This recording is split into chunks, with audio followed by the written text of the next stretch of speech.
Bonjour, ici le pasteur Joël Spinks et bienvenue à l'émission Vie de foi. Aujourd'hui, j'ai le privilège de recevoir en studio le pasteur Fofi Dello. Bienvenue, pasteur Fofi. Merci. Je suis content de vous recevoir encore une fois. Moi aussi. On passe toute la semaine ensemble. On va parler des finances selon le cœur de Dieu. Effectivement. Et puis, je crois que plusieurs personnes vont vraiment recevoir une bénédiction. Je le crois. En recevant cette révélation. Je le crois. Et on a vu hier, dans notre dernière émission, qu'on doit changer notre façon de penser et même faire un triage. Il y a plusieurs voix dans le monde francophone qui vont s'opposer au message des finances, s'imaginant que c'est vraiment pas important ou si on parle de finances, qu'on est forcément avare, qu'on est matérialiste. Mais en fait, il y a même des gens qui vont dire, bien moi, là, c'est pas important pour moi d'avoir de l'argent parce que si j'ai assez d'argent pour moi et ma famille, c'est suffisant. Mais en fait, cette personne-là ne réalise pas qu'elle est elle-même avare et égoïste. Exactement. Parce que si on a le cœur de Dieu, comme vous avez, vous vous promenez de nation en nation, vous prêchez la parole de Dieu partout, vous avez un cœur pour les gens parce que vous voulez leur présenter la bonne nouvelle en Jésus, bien, il y a des frais reliés à cette présentation de l'Évangile. Et puis hier, on a vu que là, on doit faire du ménage et je crois que plusieurs personnes à la maison, vous avez décidé, OK, je vais ouvrir mon cœur pour voir ce que Dieu dit concernant les finances. Donc, dans votre ministère, vous avez prêché ce message et plusieurs personnes ont été touchées. J'ai prêché cela premièrement dans mes églises. Oui. Parce qu'il fallait quand même qu'ils comprennent. Tu sais, mon église, l'église mère de Montréal, était composée des étudiants, des personnes qui sont venues ici étudier à l'université. À un certain moment, leurs parents ne pouvaient plus payer leurs études ici. Vous savez que les études ici au Canada, surtout pour les étrangers, ça coûte cher. Oui. Et à un certain moment, ils se posaient la question, pasteur, comment allons-nous nous en sortir? Parce que leurs ressources étaient presque bloquées. Leur famille ne pouvait plus. Et c'est là où, à un certain moment, moi, j'ai posé des gestes. Il y a des moments où, Dieu m'est témoin, j'ai payé des frais pour plusieurs étudiants. Mais pasteur, je ne pouvais plus continuer parce que c'est des sommes immenses. Et le Seigneur m'a dit, tu vas t'épuiser. Explique-leur, enseigne-leur sur ce que tu fais. Parce que c'est bien, ils étaient très contents de voir que non, moi j'étais en train de prendre soin d'eux. Mais à un certain moment, je me suis dit, le Seigneur m'a dit, non, explique-leur le vrai secret qui te pousse toi de le faire. J'ai commencé à enseigner. C'est vrai qu'au début, les gens étaient un peu réticents. Les gens étaient un peu méfiants. Mais ce qui les a touchés, c'est de voir que non seulement j'enseignais, mais je prenais soin d'eux. Oui, c'est ça. Vous étiez crédible. J'étais crédible. J'enseignais et je manifestais parce que pasteur Joël, c'est des sommes énormes. Il nous est arrivé parfois de donner des bourses, des petites bourses aux étudiants. Et je les ai dit qu'écoutez, ce que je fais, ce n'est pas quelque chose que j'ai fait dans le but tout simplement de me faire voir, non. Mais je suis en train de mettre en pratique la parole de Dieu, le secret. Le secret. Oui. J'insistais sur le secret. Oui. Et j'ai pris le temps d'insister. Vous savez que quand on avait une connaissance que nous croyons être la vraie connaissance. Et j'ai toujours dit que l'ennemi de la connaissance, c'est la connaissance. L'ennemi de la connaissance, c'est la connaissance. Quand on a une mauvaise connaissance, et quand la bonne connaissance arrive, c'est là où il y a l'opposition, il y a opposition. Je voyais les gens parfois s'opposer. Mais je me suis dit, écoute, si je laisse tomber, quelque part, je n'ai pas atteint mon but. Je répète que mon église était composée de personnes qui n'avaient rien. Mais j'ai pris le temps, étape par étape. Pasteur, aujourd'hui, en leur expliquant que c'est la volonté de Dieu, que vous prospérez à tous égards, j'ai expliqué la prospérité dans 3 dimensions. La prospérité de ton esprit. La prospérité, j'ai expliqué que quand tu donnes ta vie à Jésus, tu prospères spirituellement. La vraie prospérité d'abord, c'est dans ton esprit. La Bible dit, je souhaite que tu prospères à tous égards comme prospère l'état de ton âme. Amen. Tout commence d'abord dans l'âme. La prospérité commence d'abord dans ton âme. Et en expliquant cela, je suis descendu dans un autre niveau. Que Dieu veut que tu sois en bonne santé. Et puis je suis descendu au niveau où Dieu veut que tu prospères financièrement. Je leur avais montré que les hommes ne devraient pas être la source, parce que leurs parents, premièrement, venaient leur lâcher. C'est ça. Ils n'avaient plus de source. C'est ça. Je les ai montré, faites de Dieu votre source Amen. de revenus. Pasteur, aujourd'hui, ces étudiants qui étudient à McGill, qui étudient à Montréal, qui étudient aujourd'hui, sont des personnes qui occupent des postes ici et qui sont en train de soutenir. Quand je dis qu'ils sont bénis, je pèse bien mes mots. Je pouvais même les inviter ici, ils témoigneront. Ils prospèrent. Et ils ont compris. Oui. Ils ont compris que la vraie prospérité, d'abord, c'est dans ton âme. Et vient la volonté de Dieu de te rendre prospère matériellement. Parce que nous sommes encore sur la terre. Je l'insiste. Pasteur, nous payons des salles. Moi, je loue des salles dans des hôtels. La plupart de mes églises sont dans les hôtels. Pasteur, vous connaissez quand même un peu le prix des hôtels ici. Oui, oui. Mais il y a des moments où nous louons des hôtels pour 1 an. 1 an. Mais pasteur, si on n'a pas l'argent, et gloire à Dieu, ces étudiants-là, qui ont compris l'essence de prospérer pour soutenir l'œuvre de Dieu, qui ont fait de Dieu la source de leur bénédiction, la source de leur prospérité. C'est ça. Ont compris. Et gloire à ça. Gloire à Dieu. Aujourd'hui, nous n'avons pas vraiment trop de problèmes financièrement. Grâce à la clarté de ce message. Et vous savez, vous avez mentionné un mot qui fait peur à plusieurs francophones, le mot prospérité.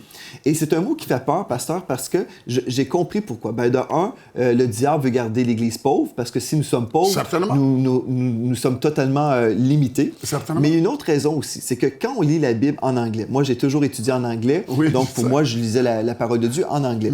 Et le mot prosperity en anglais est partout. En français, le mot shalom en hébreu a été traduit par le mot paix.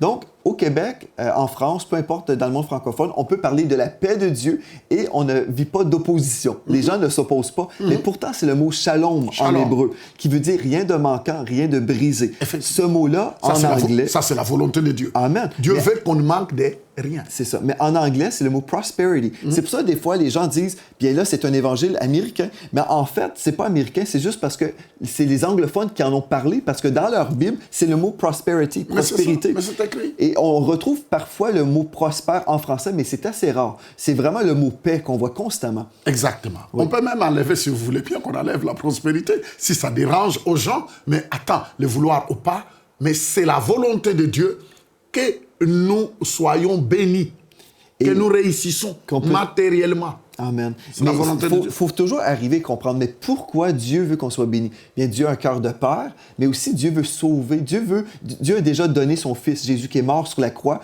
Dieu a donné son Fils pour sauver l'humanité. Mais là, l'œuvre est déjà accomplie, l'œuvre est déjà payée. Jésus a tout accompli à la croix, mais maintenant, Dieu veut qu'on puisse proclamer ce message pour que les gens l'entendent et reçoivent le salut en Jésus. Imagine si on va payer quelque chose et puis finalement, tous peuvent en bénéficier, mais il n'y a personne qui va l'annoncer. Dieu veut qu'on annonce l'Évangile. Mais là, comment Dieu va l'annoncer? C'est à travers nous. Nous sommes les bouches de Dieu sur cette terre. Effectivement. Nous envoyons des Bibles en Chine. Nous envoyons des milliers de Bibles en Chine. Nous. Mais quand les Bibles arrivent à Hong Kong, il faut aider à traverser ces Bibles. Oui. Et je vous l'ai dit que ça demande de l'argent. Acheter ces Bibles, ça demande de l'argent. On peut donner plusieurs autres exemples. Frère, moi je crois que Pasteur Joël, tout ce que les gens ont besoin, c'est de dire, Seigneur, enseigne-moi dans ces domaines. Parce que jusqu'à présent, bon, je ne peux pas condamner beaucoup de personnes parce qu'il y a d'autres personnes où les hommes de Dieu n'ont pas voulu, soi-disant, s'émouiller. Oui, mais l'apôtre Paul a dit, j'ai tout enseigné. Effectivement, c'est l'apôtre Paul qui est en train d'expliquer le sens même de notre prospérité. Je vais vous dire, pasteur, j'étais, je crois, en Californie. J'étais lors d'une convention dans les médias en Californie et puis j'étais dans un salon spécial réservé pour les ministres. Et puis j'étais assis là et j'ai entendu une conversation derrière moi et c'était des gens que je pourrais nommer, que tous connaîtraient. Là. Et puis, mais ces gens-là s'opposaient, parlaient contre le message de la prospérité et je me disais, mais attendez, vous êtes sur l'étage VIP ici, mais mais ça fait aucun sens, là. Parce que en ce moment, vous prêchez contre quelque chose, mais vous bénéficiez d'un résultat, en fait. Résultat? Il y a des gens aussi qui veulent bénéficier de notre ministère, mais ils vont s'opposer à notre ministère parce qu'on croit dans les finances. Donc, ça fait aucun sens. Mon ami, pasteur, je viens de quitter Blainville, de là où je réside. Oui. J'ai regardé mon aiguille d'essence. Je suis arrivé ici. Je ne suis pas parti à la pompe essence dire, écoutez, je suis pasteur Fofi, mettez-moi un plein, je dois aller parler à la télé. Je n'ai pas fait ça. C'est ça. On me traiterait d'un fou. Écoute, même le bon sens peut nous faire raisonner. C'est ça. À plus forte raison, nous qui sommes enfants de Dieu, pourquoi nous ne voulons pas nous référer dans la parole? C'est ça. Mais ces gens-là qui étaient dans ce salon, en fait, là, j'ai entendu leurs remarques sur les finances, et puis c'était la même chose que je crois. Finalement, ils comprenaient le message, mais ils s'attaquaient au message. Donc, c'était très particulier parce qu'on s'attaquait, en fait, ils attaquaient le mot prospérité parce qu'on avait une mauvaise compréhension. Mais aujourd'hui, ce qu'on va faire, on va voir, si on peut aller ensemble dans 1 Timothée, chapitre 6 et le verset 10, on va juste enlever quelques vaches sacrées. Donc, dans 1 Timothée 6, verset 10, il est écrit « Car l'amour de l'argent est une racine de tous les maux. » Car l'amour de l'argent. Oui. C'est ça, l'amour de l'argent. Ça ne dit pas l'argent est la racine. L'amour de l'argent. En fait, on peut être totalement pauvre, avoir 0 cents dans notre compte de banque et avoir l'amour de l'argent. Effectivement.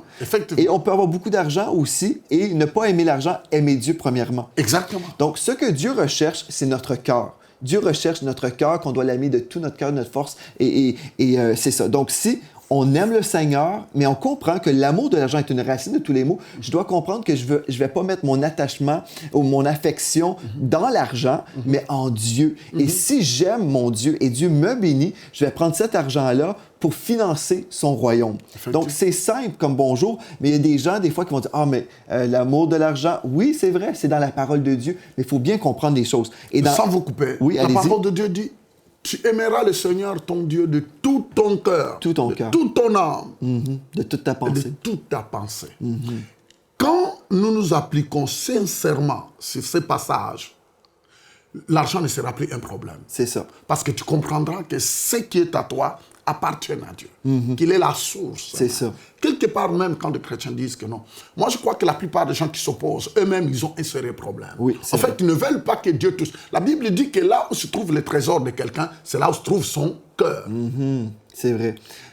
Et il y a des gens qui vont s'opposer, comme vous dites, parce que justement, ils aiment l'argent. Et en fait, c'est eux souvent, pas dans tous les cas, mais souvent, c'est eux qui aiment trop l'argent. Ils ne veulent pas que cet argent quitte leur vie. Et en fait, quand on est sauvé, notre portefeuille devrait être sauvé aussi. Mais effectivement, regarde un peu quand le peuple de Dieu ont quitté l'Égypte. À maintes reprises, Pharaon leur dit, bon, écoutez, prenez vos femmes, allez adorer Dieu dans le désert et revenez, ainsi de suite. Ils ont dit non. Et l'autre fois, il leur dit, laissez vos moutons, allez adorer Dieu dans le désert et puis revenez. Et il disait toujours non. Nous, quand nous adorons Dieu, nous devons adorer Dieu avec nos familles, nous allons adorer Dieu avec nos moutons. Pourquoi? C'est parce que de temps en temps, nous devons donner des sacrifices à Dieu. En fait, on ne peut pas dire qu'on est sauvé et laisser notre portefeuille loin. C'est ça. C'est de tout notre cœur, toute notre vie. Et vous savez, j'ai eu des gens dans mon bureau. En fait, quand j'ai eu des gens dans mon bureau qui avaient des problèmes financiers, dans tous les cas, c'était des gens qui ne payaient pas leur dîme. Je dis payer, mais en fait, ils ne remettaient pas à Dieu leur dîme. Non, mais je peux vous dire sincèrement, je sais. J'ai eu plusieurs personnes qui avaient des problèmes. Ben oui, c'est ça. Et puis, c'est triste. Et même, il y avait une fois, et on va enseigner les dîmes et les offrandes, les aumônes. On va voir ça cette semaine parce que c'est tout à fait biblique. Si on n'a pas la pensée fermée, si on veut vraiment comprendre les Écritures, si on a un cœur qui aime Dieu, on peut comprendre facilement. Et l'Esprit de Dieu va vous révéler ces choses-là. Mais moi, j'ai eu la révélation de la dîme depuis ma tendre enfance, parce que mes parents m'ont enseigné à 3 ans que j'allais à l'église, j'avais toujours un 25 sous, je remettais une offrande à l'époque, je n'avais pas le salaire. Quel privilège! Oui, amen. Vous êtes descendant d'une famille. Oui, je suis béni comme ça, 3e génération de prédicateurs. Vous vous rendez compte? Oui, mais j'ai vu la bénédiction de Dieu, j'ai vu la fidélité de Dieu, et j'ai tellement vu la fidélité de Dieu que lorsque j'avais un couple dans mon bureau qui ne remettait pas à Dieu leur dîme, et je voyais qu'il y avait des problèmes, mais il manquait de foi. Et j'ai dit, écoutez, je crois tellement dans le principe, ce que je vais faire pour vous.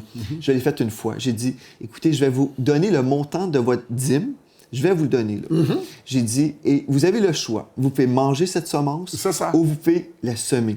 J'ai dit, parce que je crois dans le principe. Et j'aimerais ça que vous puissiez vraiment découvrir, vraiment voir la main de Dieu. Parce que Dieu a dit dans Malachie, mettez-moi de la sorte à l'épreuve. Et donc, on peut mettre Dieu à l'épreuve. Et puis j'ai dit, allez, donc je vous donne votre dîme. Et puis, vous avez le choix maintenant. Vous pouvez prendre cette dîme-là pour vous-même, pour votre propre ventre, ou vraiment semer pour le royaume de Dieu. Et puis après, on dit, ça fonctionne. Vous savez, quand vous dites, premièrement, les gens, c'est là où se trouve le problème. Les gens ne veulent pas se détacher. Et c'est là, parce que c'est un sacrifice. Les gens voient plus ce qu'ils sont en train de perdre. Au fait, quelque part, si nous pesons bien nos mots, en fait, c'est de l'égoïsme masqué. Oui, certainement, c'est de l'égoïsme, mais masqué.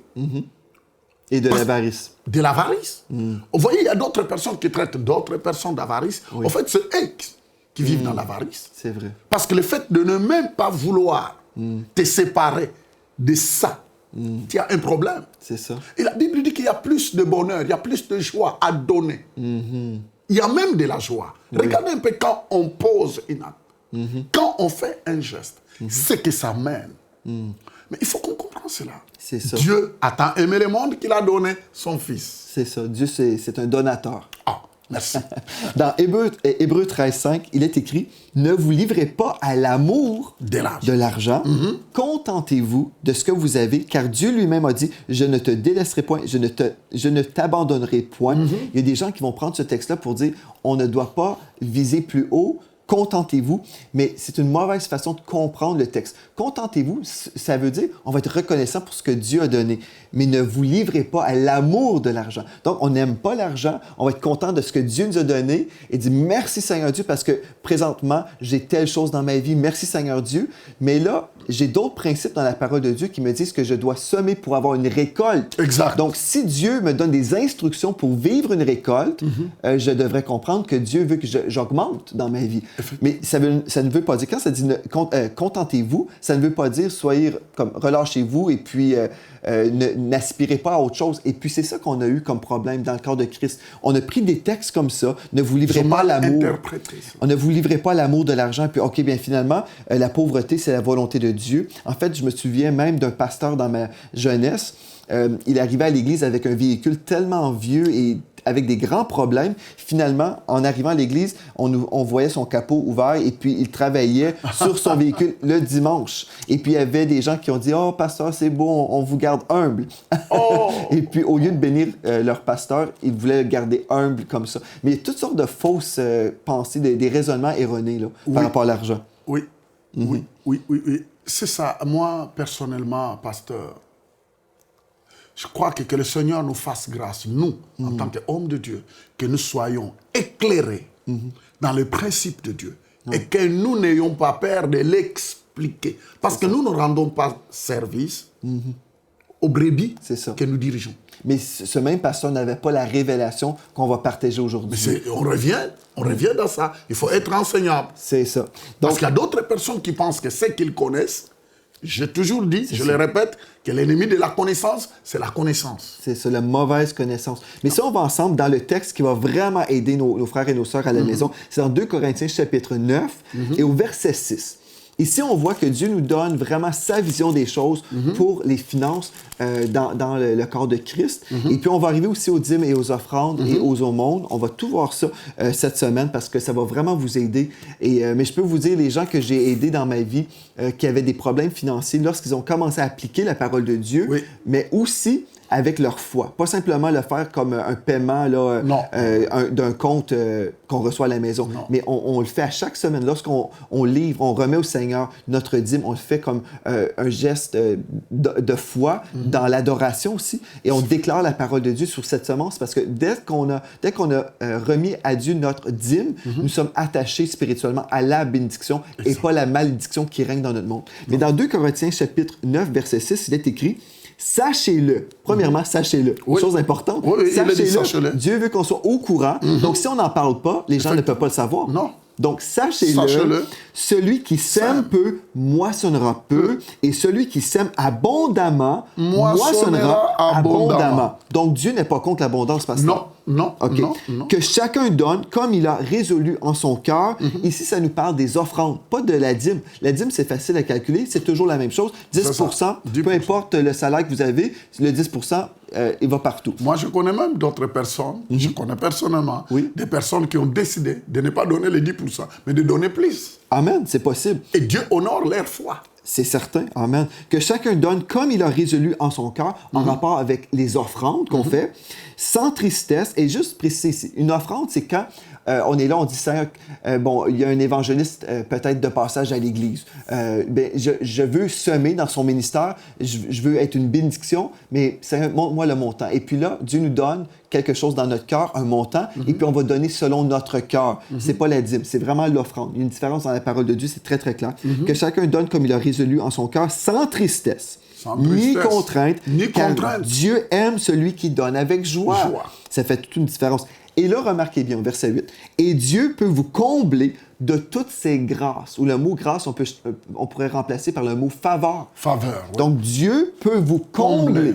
Être comblé, ça c'est merveilleux. De toutes ses faveurs, afin que possédant toujours en toutes choses de quoi satisfaire tous vos besoins, vous ayez encore Dieu en veut. Abondance. Effectivement. Pour toute bonne œuvre. Donc, ça, c'est vraiment remarquable. Ça, ici, je m'excuse, mais quand on s'oppose à l'abondance financière parce qu'il y a eu de l'abus dans le corps de Christ, moi, je n'arrive pas à comprendre comment on peut s'opposer à l'abondance quand on lit un texte comme ça. C'est la parole de Dieu que je suis en train de lire. Donc, il faut toujours se dire, il y a une vérité biblique que je dois comprendre. Exactement. Et oui, il y a des excès partout, mais il faut quand même revenir à la parole et dire, c'est écrit ici. Donc, ça nous dit, Dieu peut vous combler de toutes ses grâces afin que possédant toujours en toutes choses, de quoi satisfaire à tous vos besoins. Toujours. C'est ça. Et c'est pour ça que dans notre Église, pasteur, lorsque je passe les dîmes et les offrandes, quand je fais l'appel aux dons, chaque dimanche, je prends quelques temps, mais pas beaucoup de temps.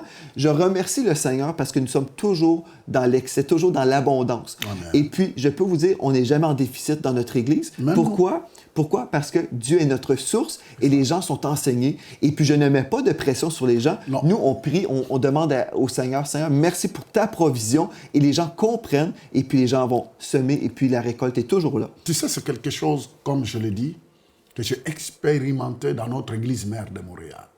Pasteur, nous recevons beaucoup d'hommes de Dieu qui sont de passage dans nos églises.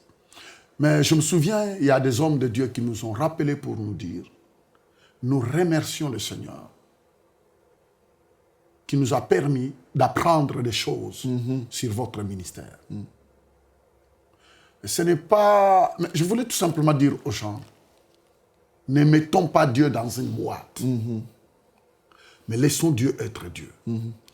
Je vis au moment des offrandes pour des hommes de Dieu qui étaient de passage. Il y a des moments où on a ramassé presque 60 000, 80 000 dollars pour quelqu'un que nous savons déjà, un homme de Dieu, que nous connaissons qui avait une orphelinat.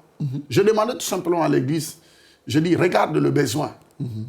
Et nous pouvons ramasser une offrande louable. Pasteur, en 2 jours, on a ramassé 80 quelques mille dollars. Mais c'est parce que les gens sont éclairés. C'est ça. Les gens ont compris. C'est ça. Et puis les gens ont le cœur de Dieu pour ses enfants. Le cœur de Dieu pour ses enfants. C'est ça, absolument. Donc, si on arrive aussi, on va voir en fait, justement, ces enfants-là peuvent dire merci Seigneur pour les donateurs au Canada. Là, on voit au verset 9, selon qu'il est écrit, il a fait des largesses, il a donné aux indigents, sa justice subsiste à jamais. Celui, ça c'est Dieu, celui qui fournit de la semence au semeur et du pain pour sa nourriture, vous fournira, et remarquez ici, là, et vous multipliera la semence et il augmentera les fruits de votre justice. Donc, il a augmenté les gens dans votre Église pour prendre soin des indigents, des pauvres. Exactement. Et puis, ils ont été augmentés aussi. Exactement. Nous voyons par là que c'est Dieu qui fournit, qui multiplie. Mais à qui? C'est ça. Seulement à ceux qui obéissent. Exactement. Pas ceux qui entendent seulement et qui disent « Ah, mais si seulement j'avais les moyens. » Souvent, les gens qui attendent d'avoir les moyens n'auront jamais les moyens. Ils ne donneront jamais aussi. Non plus. Ils ne donneront jamais. C'est ça. J'ai compris que la plupart des gens qui disent « Oh, dès que j'en aurai, je donnerai », ils ne font jamais ce geste. C'est ça. Et verset 11, ça dit « Vous serez de la sorte enrichis à tous égards pour toute espèce de libéralité, toute espèce de générosité qui, par notre moyen, feront offrir à Dieu des actions de grâce. » Donc, ceux qui reçoivent le message du salut, qui entendent une émission de télévision, par exemple, ils entendent dire que Jésus sauve encore aujourd'hui, ils donnent leur vie au Seigneur. Une fois sauvés, ils vont dire « Merci Seigneur qu'un jour j'ai entendu ce message qui m'a sauvé. » Les enfants dans votre orphelinat vont dire « Merci Seigneur parce qu'il y a des gens au Canada qui ont semé pour qu'on puisse manger, pour avoir un toit sur notre tête. » Ça, c'est la parole de Dieu. Le cœur, c'est pas un cœur qui aime l'argent, c'est un cœur qui aime Dieu et qui veut financer le royaume de Dieu. Mais l'avarice dit « Non, non, non, non. Pense à toi. Pense à toi. Ou critique celui qui fait un appel à l'argent. Mais en fait, ça, c'est d'être séduit.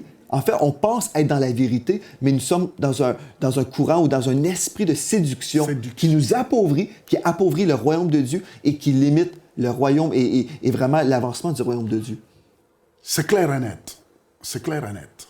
Il faut que les gens sortent de cette mesquinerie bizarre. C'est ça. Ils ne doivent pas. Il faut que les gens reviennent en eux-mêmes et être en face. En fait, bâtir une vraie relation avec le Seigneur. Parce que j'ai compris que tout dépend de la type de relation que la personne développe avec Dieu. C'est vrai.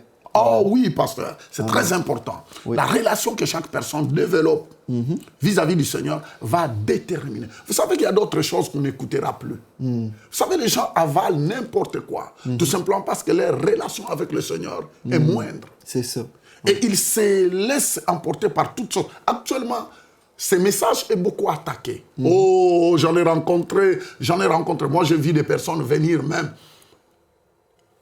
nous attaquer à l'église. Des personnes sont venues distribuer des pamphlets. Ils ont pris des CD. Ils les ont mis sur les parabrises des voitures. Au moment où on était en pleine réunion.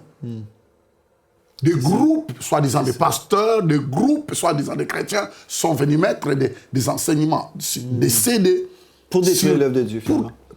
Mettre cela sur le parabrise des voitures.